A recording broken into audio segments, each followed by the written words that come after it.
startle you like that.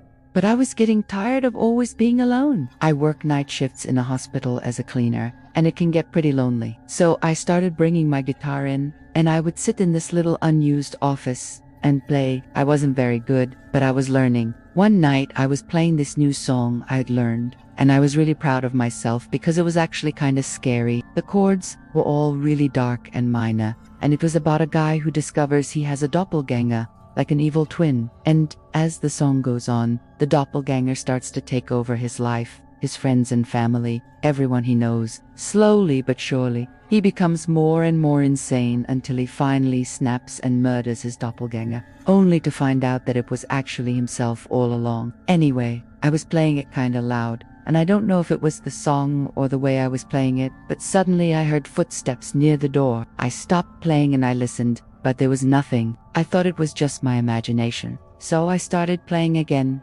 Then I heard the footsteps again, but now they were closer. I stopped playing and I could have sworn I saw the door handle turn. But when I looked again, no one was there. I started to get freaked out, so I turned off the lights and tried to calm myself down. Maybe it was just a drunk patient or a late night genetic. But then I started to hear these whispers. At first, I couldn't make out what they were saying, but as they got closer, I started to understand.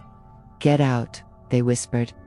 "Get out now." I didn't know what to do. I was scared, so I just kept sitting there. And then I felt this cold hand on my shoulder. I screamed and turned around, and that's when I saw him standing there in the darkness. It was the man from my song, the doppelganger. He had this evil grin on his face and his eyes were glowing red in the dark. And then he did something that made my blood run cold. He reached out and touched my face, and it was then I knew that I wasn't safe, that he wasn't just a figment of my imagination. And when he leaned in close and whispered in my ear, "You should have gotten out," I realized that he wasn't the one who was going to kill me.